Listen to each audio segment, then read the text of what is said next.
Pemirsa, sempat naik hingga Rp4.000 per kilogram. Harga sawit alami penurunan harga.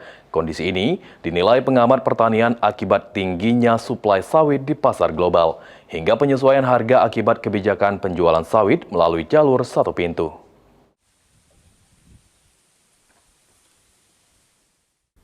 Sempat naik hingga di harga Rp4.000 per kilogram. Kini tandan buah segar atau TBS, kelapa sawit yang menjadi komoditas unggulan di Sumatera Selatan, alami penurunan harga yang cukup signifikan, yakni berkisar di harga Rp300 hingga Rp1.500 per kilogram.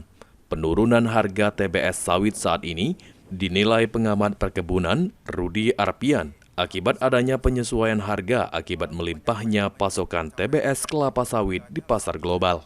Selain itu, dengan adanya rencana kebijakan dari pemerintah pusat terkait penjualan komoditas kelapa sawit melalui satu pintu juga mengakibatkan kepanikan di tengah petani sawit. Kendati demikian, di tengah menurunnya harga kelapa sawit, petani harus dapat meningkatkan kualitas dan produktivitas panennya.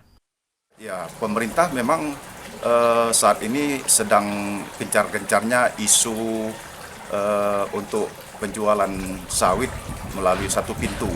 Nah, ini juga membuat baik para pelaku industrinya maupun kepanikan sesaat.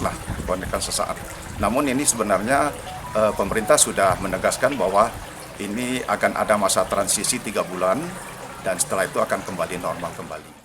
Menurut Rudi, meski saat ini terjadi penurunan harga jual, namun komoditas kelapa sawit diprediksi akan kembali menguat seiring meningkatnya permintaan kelapa sawit di pasaran.